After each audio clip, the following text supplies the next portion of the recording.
Ça filme, c'est parti. Tu vois les secondes qui défilent? Bonjour à tous, je suis content de vous retrouver aujourd'hui pour ce dernier message de notre série Un été au ciné. Et je voudrais vous parler aujourd'hui d'un film américain, un film chrétien, qui a pour titre Jésus l'enquête. Alors, ces derniers mois, c'était une véritable aventure pour les prédicateurs. Et il a vraiment fallu qu'on se réinvente, qu'on apprenne à utiliser l'ordinateur et ce genre d'outils. Donc oui, c'est vraiment une autre manière de prêcher et un grand défi qu'on essaye de relever. Si tout va bien, la semaine prochaine, on sera ensemble dans notre local au centre-ville chrétienne rue de Roubaix et ce sera vraiment un plaisir de vous retrouver et de partager avec vous en présentiel. Il y a quelques années, je suis passé par une période de doute pendant quelques semaines, quelques mois. Ça a été pour moi un véritable combat contre l'incrédulité. Je ne sais pas comment c'est arrivé dans ma vie, mais c'était vraiment très intense et c'était des pensées qui me tourmentaient. Par exemple, et si Dieu n'existait pas, si la Bible était remplie d'approximations ou de choses qui sont pas vraies, et si tu pensais être appelé par Dieu, mais en fait tu te trompes, si la vérité était ailleurs, est-ce que tu es en train de te faire des illusions? Toutes ces pensées tournaient dans mon esprit. Et c'était vraiment pénible, c'était vraiment compliqué. Et pourtant j'étais chrétien depuis des années, vraiment enraciné dans la foi. Et je pense que d'autres chrétiens passent par des moments comme ça. Peut-être même tous les chrétiens, à un moment donné, passent par ce genre de combat avec le doute. Et quand ce genre de questions viennent à notre esprit, finalement on se demande sur quoi repose ma foi. Quelle est la base de ma foi? Qu'est-ce qui fait que je suis un chrétien convaincu? Qu'est-ce qui fait que je crois que Jésus est mon sauveur? Et le film dont on va parler aujourd'hui pose cette question. Sur quoi repose la foi chrétienne? Alors ce film, Jésus l'enquête, est, comme je vous l'ai dit, un film chrétien américain réalisé par John Gunn et il est sorti en 2017. Il est inspiré d'un livre d'un journaliste qui s'appelle Lee Strobel, et en fait le film retrace l'expérience de ce journaliste. Donc le personnage principal de notre film c'est Lee, et en fait le film est tiré de son histoire. Dans l'évangile de Jean, chapitre 14, Jésus est à un moment où il vient de laver les pieds de ses disciples, et il sait qu'il va être arrêté, qu'il va être battu, fouetté, et finalement crucifié. Donc c'est un moment extrêmement douloureux pour Jésus, un moment de profonde détresse, et il va dire à ses disciples: je suis le chemin, la vérité et la vie, personne ne peut aller au Père autrement qu'en passant par moi. Et je pense que c'est sur ce terrain-là qu'on peut rencontrer Jésus. Il est le chemin, la vérité et la vie. Je voudrais qu'on puisse garder à l'esprit cette déclaration de Jésus tout en réfléchissant sur le film. Alors, d'abord, Jésus est le chemin. Dans le film, on nous parle du chemin que va suivre le personnage donc de Lee Strobel, le personnage principal, mais on parle aussi du cheminement de sa femme, Leslie, qui se convertit, qui devient chrétienne. Et je vous propose de découvrir ça avec la bande-annonce du film. On va regarder ça ensemble. Si quelqu'un voulait faire une enquête sur la religion chrétienne, par où tu commencerais?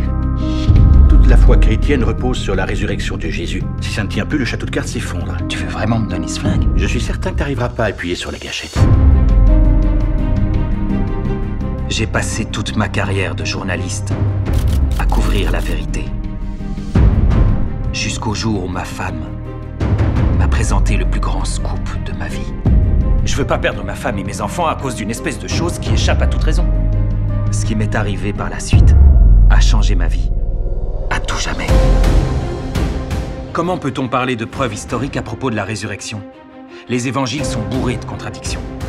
Concernant la tombe vide, Sa réalité s'appuie sur des preuves. N'est-ce pas des preuves que vous cherchez? Nous fondons tous nos vies sur quelque chose. La question est, sur quoi? Bien que j'aurais été enchantée de soutenir un frère en scepticisme, ce que vous évoquez est tout à fait impossible. Est-il possible que Jésus ait survécu au fait d'être cloué sur la croix? Il n'y a jamais eu de preuve de survie d'un homme après une crucifixion. C'est pas parce que j'écris quelque chose et que je le planque dans une grotte que cela en fait une vérité. Je ressens quelque chose qui est peut-être plus réel que tout ce que j'ai jamais ressenti dans ma vie. Je prierai pour vous deux. Vous cherchez vraiment à connaître la vérité ou votre opinion est déjà faite à propos de la réalité des faits? Arrête de m'accuser, moi, et l'Église, et Dieu, et fais ton job.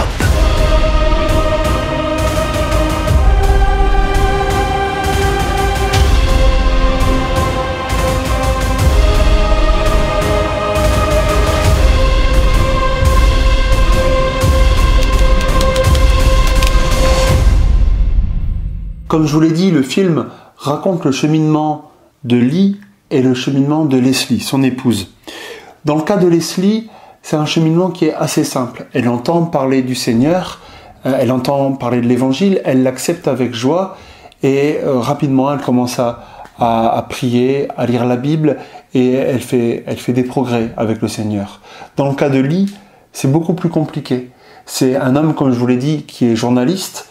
Il a gagné un prix, il est habitué à enquêter, à faire des recherches, et il est pris un peu dans cette... il est un peu piégé par son orgueil en fait, ce qui rend son cheminement compliqué. C'est aussi un homme qui a une relation compliquée avec son papa. Il souffre de blessures de l'enfance, d'avoir eu un père distant qui l'a pas encouragé, et tout ça enferme ce personnage.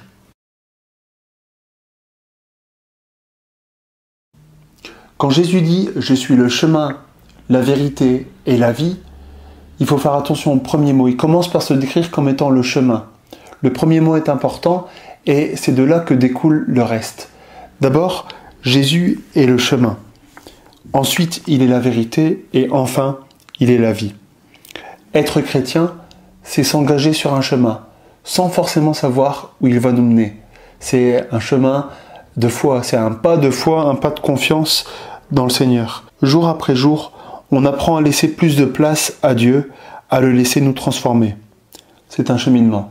Dans l'Évangile, quand Jésus dit qu'il est le chemin, on a le disciple Thomas qui réagit en disant « Mais où il est ce chemin? C'est quoi ce chemin ?» Thomas, c'est celui qui a besoin de voir pour croire. Il a besoin de preuves.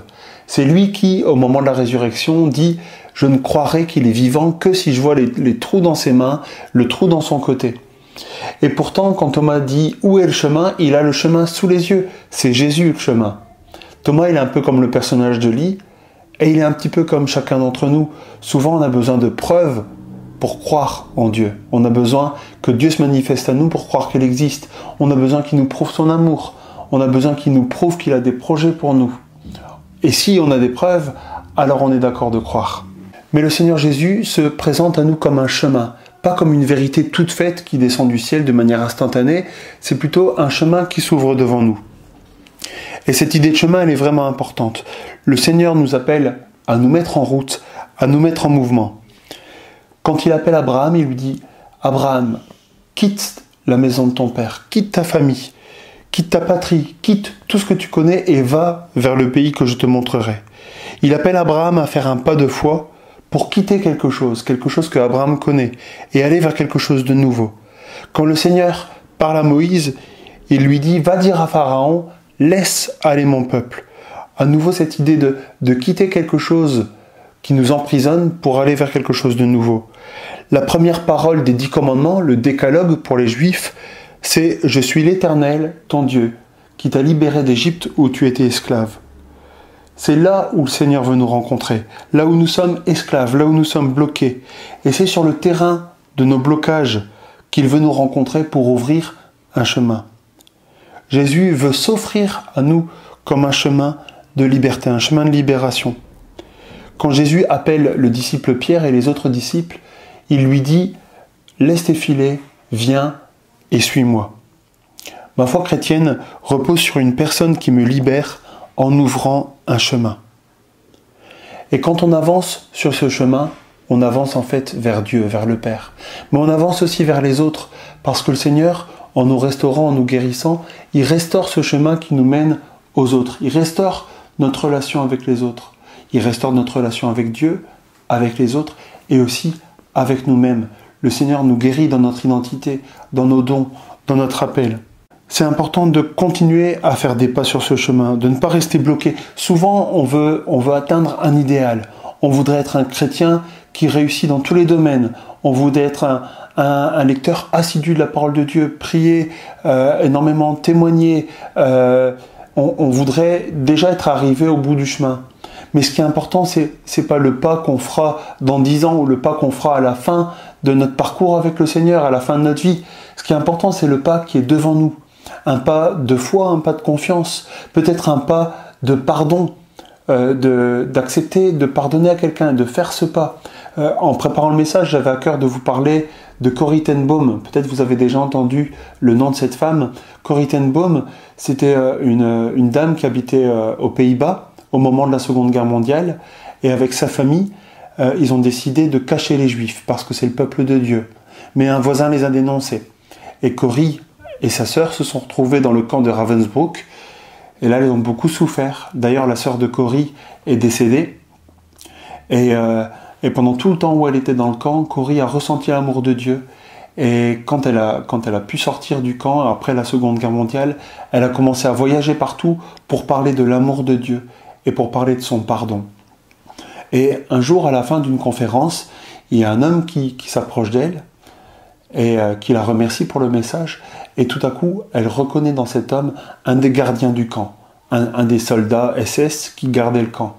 Et tout de suite, elle se rappelle la pièce où elles étaient humiliées, sa sœur, la douleur, la souffrance. Et il y a des pensées de colère et de vengeance qui viennent dans son cœur, alors que cet homme lui tend la main pour la remercier. Et elle se sentait complètement paralysée, incapable de serrer la main de cet homme, et incapable de montrer de l'amour ou même de pardonner. Et dans son cœur, elle a prié, elle a dit « Seigneur, j'ai pas la force de montrer de l'amour à cet homme, j'ai pas la force de le pardonner. » Et quand elle a fait cette prière, elle a essayé d'avancer la main, et le Seigneur l'a aidée, et elle a serré la main de cet homme. Au moment où elle a serré sa main, elle a senti la présence de Dieu qui l'a traversée. Elle a compris que quand Jésus nous demande d'aimer nos ennemis, de pardonner, il ne nous laisse pas seuls, il ne nous laisse pas nous débrouiller par nous-mêmes par rapport à ça, mais il nous donne un supplément d'amour. Il nous donne cet amour abondant, il nous donne la force de pardonner, la force de faire ce qu'il nous demande. Et pour Corrie ten Boom, c'était un grand témoignage de l'amour de Dieu et de son pardon. Peut-être que c'est ça le pas qui est devant vous aujourd'hui. Faire un pas et pardonner quelqu'un qui vous a offensé. Peut-être que le pas qui est devant vous, c'est d'accepter de demander de l'aide, demander à un ami, une personne de confiance, de parler avec vous, de prier. Peut-être vous êtes bloqué par une addiction, par un secret qui pèse. Parlez-en à quelqu'un en qui vous avez confiance, quelqu'un avec qui vous allez pouvoir vous tourner vers le Seigneur. Continuez à faire un pas après l'autre sur ce chemin. Jésus a dit « Je suis le chemin ». Il a dit aussi « Je suis la vérité ». Puisque nous sommes tous en chemin et qu'on va vivre des moments de combat avec le doute, avec l'incrédulité, avec la peur, avec la colère, puisque ça fait partie de notre cheminement, Dieu n'a pas peur de nos émotions. Dieu n'a pas peur de nos questions, de nos pourquoi. On peut réellement enquêter et il va se révéler à nous si on recherche la vérité, puisqu'il est la vérité. Dans l'extrait suivant, on va voir les recherches que Lee fait pour essayer en fait de détruire la foi de sa femme. Étant donné que sa femme se tourne vers le Seigneur et qu'il est journaliste, il se dit je vais lui prouver que tout ça c'est quelque chose de complètement irrationnel et elle se rendra compte qu'elle fait fausse route. Et c'est comme ça qu'il va contacter un tas de docteurs, un médecin, une psychologue pour essayer de démonter la foi chrétienne. On peut regarder ça ensemble.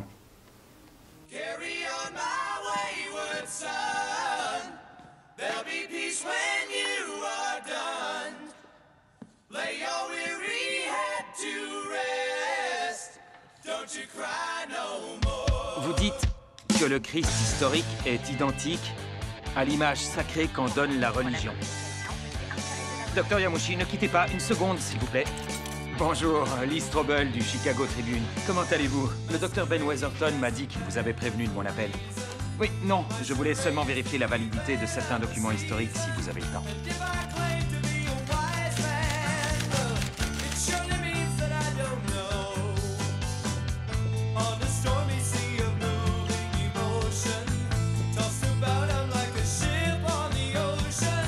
bien, justement, j'avais quelques questions à vous poser à ce sujet.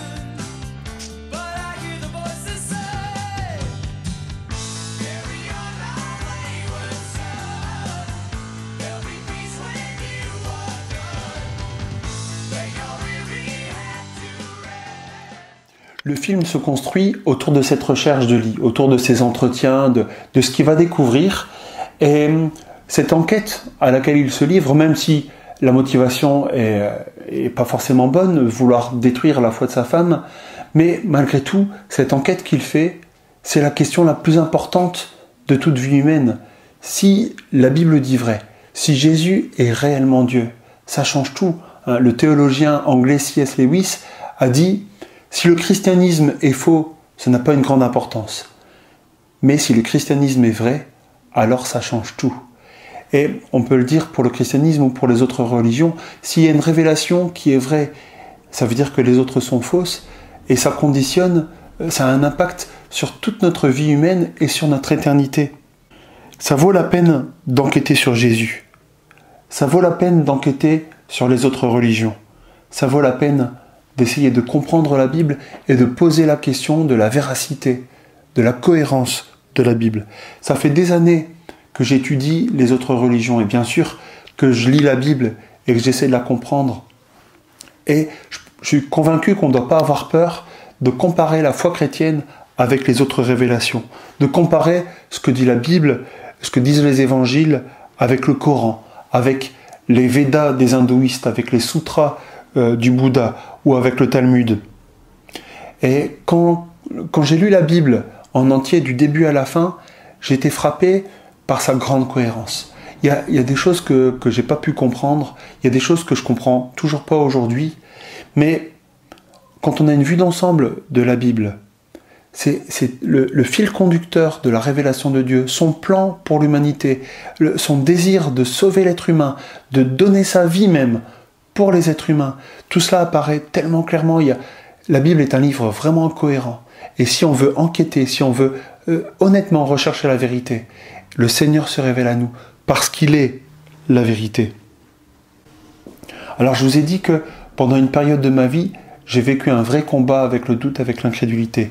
Finalement, j'ai été apaisé et j'ai pu surmonter cette étape. Mais le Saint-Esprit n'a pas retiré ces pensées de mon cœur. En fait, ce qui s'est passé, c'est que j'ai pu faire une enquête et j'ai pu trouver des réponses à mes questions. Le Seigneur n'a pas peur de notre enquête, il n'est pas contre notre enquête, il n'est pas contre les questions qu'on peut se poser. Je pense que même il veut y répondre avec nous. Ma foi chrétienne repose sur une personne réelle, sur une personne vraie. Elle repose sur des témoins et des témoignages authentiques. Ma foi chrétienne repose sur un enseignement authentique et sur un événement authentique. On va voir ensemble maintenant l'une des rencontres que fait Lee. Là, il va voir un médecin pour l'interroger sur la crucifixion, en se posant la question, finalement, est-ce que Jésus est vraiment mort lors de la crucifixion? Est-ce que ce ne serait pas une supercherie, un coup monté? Tout le monde croirait qu'il est mort sur la croix, alors qu'en fait, il s'est simplement évanoui. On va regarder cet extrait ensemble. Bien, mon angle d'attaque est ceci. S'il y a eu autant de témoins qui ont pu voir Jésus après le Golgotha, c'est parce qu'il n'est pas mort sur la croix. Et s'il n'est pas mort sur la croix, il n'y a pas eu de résurrection, c'est ça? Oui. Donc que ce soit Jésus par lui-même ou avec l'aide d'un tiers, il a pu descendre de la croix, ou bien il a simulé sa mort, en fait, peu importe. Ça remet totalement en cause tous les aspects de la résurrection. La théorie de l'évanouissement. Oui, il s'est évanoui, il n'est pas mort. Ce n'est pas nouveau, une longue file de sceptiques ont soutenu cette hypothèse avant vous. Oui, ainsi qu'un milliard de musulmans partout dans le monde qui pensent aussi que Jésus a survécu à la croix. C'est ce qui est dit dans le Coran. Avec tout le respect que je dois à l'islam, le Coran a été écrit 6 siècles après le Christ. Je préfère me fier à des sources un peu plus proches des événements. Oui, je comprends, mais vous concédez que c'est possible. Monsieur Strobel, je suis docteur en médecine et scientifique. J'ai vu de très nombreux et très étranges phénomènes tout au long de ma vie. Mais la théorie de l'évanouissement, c'est de la foutaise. De la foutaise, est-ce une opinion médicale? En fait, oui. Ceux qui soutiennent cette théorie ont tendance à oublier le fait que Jésus avait été flagellé avant d'être crucifié. Vous savez ce qu'était la flagellation romaine? Oui, et la personne était fouettée avec un fouet? Non, pas fouettée. rouée de coups et sauvagement écorchée vive. Vous voyez? Les lanières du fouet étaient renforcées par des boules de métal et de fragments d'os. La chair sur le dos de Jésus a dû être déchirée. Chacun de ses muscles, chacun de ses tendons était sanglant et à découvert. La flagellation, à elle seule, a dû laisser Jésus dans un état critique suite à une hémorragie massive. Et c'est pourquoi il est tombé sous le poids de la croix que les Romains l'obligèrent à porter à travers la ville. D'accord. Et est-il possible que Jésus ait survécu au fait d'être cloué sur la croix? Ah oui, on peut y survivre, mais c'est un jeu d'enfant comparé à ce qui vient après la crucifixion. Lentement, on agonise et on meurt par asphyxie. Venez avec moi. Voyez-vous, le stress imposé aux muscles pectoraux empêchait les poumons de se gonfler. Il était dans cette position, d'accord? Donc, pour libérer la respiration, il a dû se dresser en prenant appui sur ses chevilles et ses poignets cloués, râpant son dos écorché sur le bois de la croix. Il s'effondrait et devait à nouveau se redresser pour chaque bouffée d'air. Il a été contraint de faire ça des heures et des heures et des heures durant, jusqu'à ce que l'épuisement rende l'effort impossible et là, inévitablement, Il meurt. En théorie, mais je vous rappelle que les soldats n'étaient pas docteurs. Donc, je ne sais pas, peut-être qu'ils l'ont descendu de la croix en croyant qu'il était mort, alors qu'il ne l'était pas. Non, ce n'étaient pas des docteurs en médecine, c'était des tueurs professionnels avertis. Et je vous assure qu'ils excellaient à cette tâche parce qu'ils y étaient obligés. Si un prisonnier s'échappait en vie, ils étaient eux-mêmes exécutés. Monsieur Strobel, la crucifixion de Jésus est l'un des événements les plus attestés de l'Ancien Monde. Et si vous voulez enfoncer un dernier clou dans le cercueil de cette théorie inepte, le voici.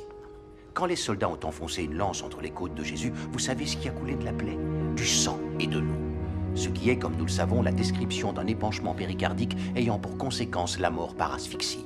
Ceci n'est pas une affection que l'on peut feindre. Donc, pour répondre à votre question, oui, c'est mon opinion médicale.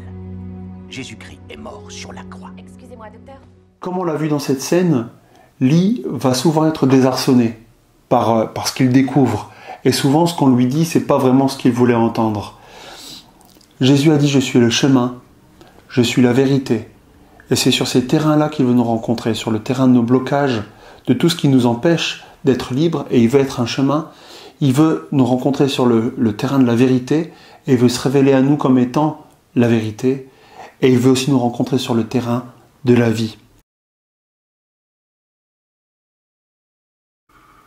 Pour beaucoup de gens, dans de très nombreux cas, la foi est avant tout une question de la famille dans laquelle on est né, ou du lieu où on est né. C'est plus une question de tradition, d'habitudes qui sont comme un héritage. Un jour, je rendais visite à une personne de l'église, et justement, il y avait des gens de la famille qui étaient là, et donc je commence à parler avec cette dame qui était venue visiter la personne de l'église, et je lui demande si elle est croyante. Et du tac au tac, elle me répond « Ah, moi, je suis catholique ».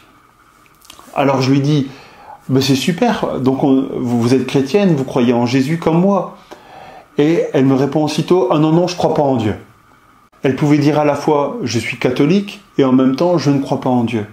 Et je pense que c'est le cas pour beaucoup de gens autour de nous.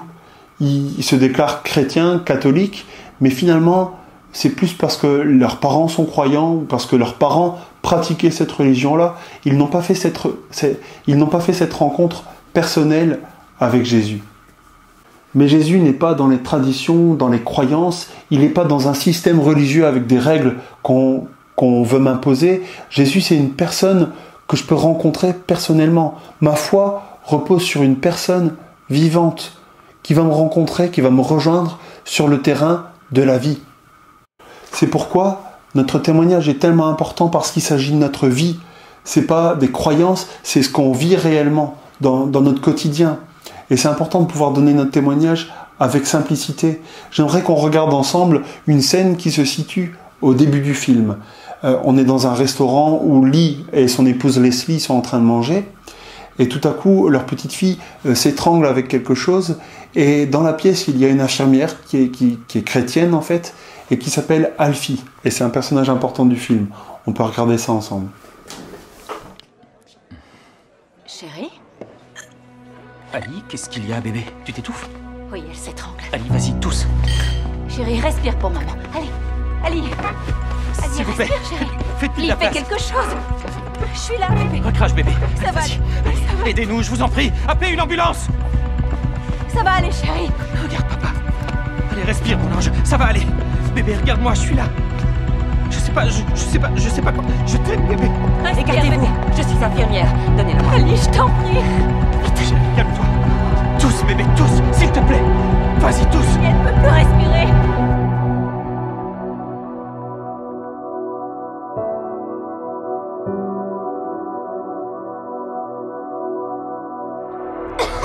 Chérie, Tous, mon bébé. ange, Allez, tous. ça va. Oh, chérie. Elle tousse, ça va aller maintenant, c'est fini. Respire, mon bébé. Merci 1000 fois. Merci, merci.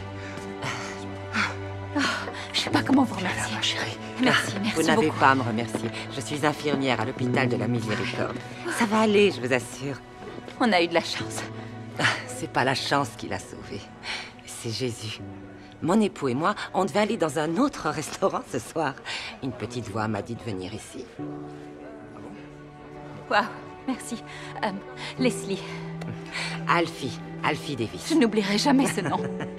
Que Dieu vous bénisse. Allez, tu respires à fond. Tiens, bois un peu. Dans cette scène, on voit que ce personnage, le personnage de l'infirmière, Alfie, elle donne son témoignage avec beaucoup de simplicité. Voilà, il faut remercier Jésus, c'est lui qui nous a amenés ici. Et je pense que c'est vraiment précieux. Je voudrais pouvoir témoigner comme cette femme, être convaincu que mes rencontres ne sont pas le fruit du hasard, l'endroit où je me trouve, la personne qui est devant moi, et être capable de dire c'est le Seigneur Jésus qui m'amène ici, et parfois de dire simplement aux gens que Dieu vous bénisse. Cette semaine, on a dit au revoir à notre ami Hervé, et les funérailles avaient lieu mardi. Et je suis tellement heureux de savoir que Hervé est avec le Seigneur. C'est une consolation immense pour moi, pour les gens de l'Église, pour Annie et pour la famille. Et en fait, si Hervé a rencontré le Seigneur Jésus, c'est parce que son fils Jean-Michel s'est converti, il lui a parlé de Dieu, il lui a parlé de Jésus. Et Hervé a vu la vie de son garçon qui était transformée. Et c'est pour ça que maintenant, il est auprès du Seigneur. Notre témoignage est vraiment important. Il y a quelque temps, je parlais avec un frère et il me racontait comment parfois, simplement à la boulangerie ou dans la rue, en disant aux gens que Dieu vous bénisse ou en proposant aux gens la prière, eh bien, le cœur des personnes peut s'ouvrir. C'est vraiment important de parler de Dieu avec simplicité, de témoigner de Jésus dans notre vie quotidienne. Parce que c'est sur ce terrain-là aussi que Jésus veut nous toucher, veut nous rencontrer et rencontrer les gens à travers nous. Jésus est la vie, parce que quand il fait partie de mon existence, il ressuscite mon espérance, mon amour, mes relations, mes rêves et mes dons. Il me ressuscite vraiment. Et parce que Jésus est la vie, parce qu'il est vivant, il peut nous toucher aujourd'hui. Et ça va au-delà de ce qu'on peut connaître ou comprendre. Il peut nous toucher au plus profond de nos sentiments et de nos émotions. J'aimerais qu'on regarde une autre scène où on voit le personnage de Leslie qui va à l'église et qui est touchée par la présence de Dieu. Et ensuite, elle en témoigne à son mari. On peut regarder ça ensemble. Parfois, Dieu nous parle de manière surprenante et inattendue. Ce soir, par exemple, si vous vous trouvez ici pour la première fois, je vous encourage à ouvrir votre cœur et à être à l'écoute. En cette minute même, Dieu essaie peut-être d'attirer votre attention. Croyez-moi, si votre esprit est concentré sur son murmure, vous l'entendrez. Vous le reconnaîtrez. Peut-être avez-vous peur, peut-être avez-vous des doutes, peut-être ressentez-vous que quelque chose manque à votre vie tout en ignorant ce que c'est. Ce n'est pas grave. Dieu est patient. Et quand vous serez prêt, je vous promets qu'il sera là, devant vous, et vous ouvrira les bras. Donc je suis allée à l'église. Et je ne sais pas exactement ce qui s'est passé, mais j'ai ressenti quelque chose. Alors j'y suis retournée ce soir. Et je sais que ça va être bizarre à entendre parce que c'est bizarre à dire, mais j'ai prié. Attends, qu'est-ce que tu es en train de me dire, Leslie? Je suis en train de te dire que j'ai parlé à Jésus et je lui ai dit, je l'ai prié d'être auprès de moi dans cette vie. Tu quoi?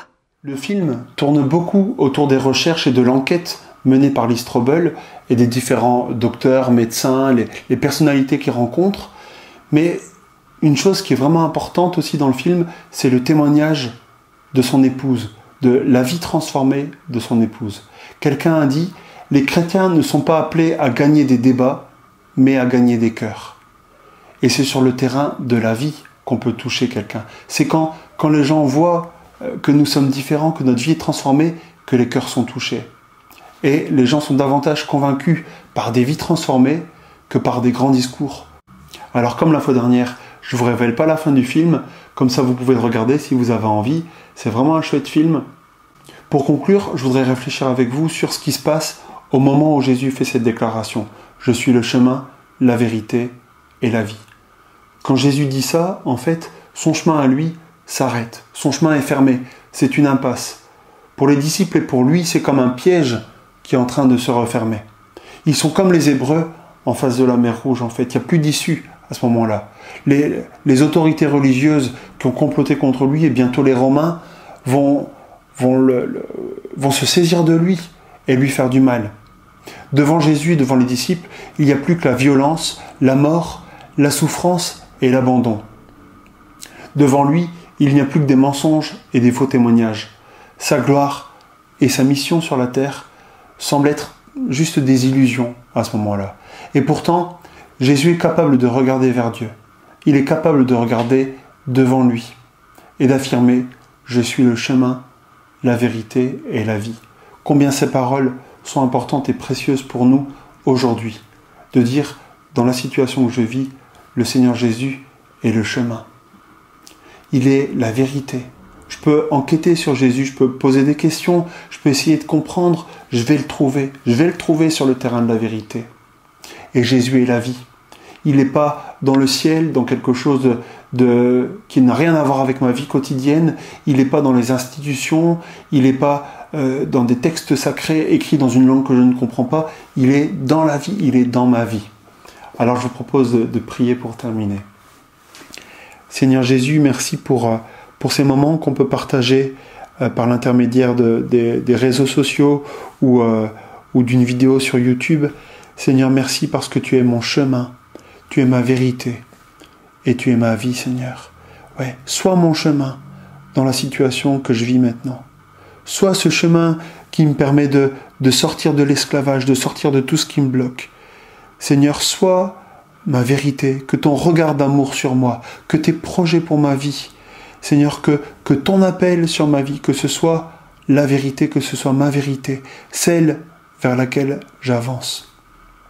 Seigneur, que tu sois ma vie, que tu sois le centre de ma vie, que tu sois ma force, Seigneur, et que dans ma vie quotidienne, je puisse être un témoin de ton amour. Gloire à ton nom, Seigneur Jésus. Amen. Amen. Que le Seigneur vous bénisse, les amis. Et plus que jamais, je vous dis à bientôt. Au revoir.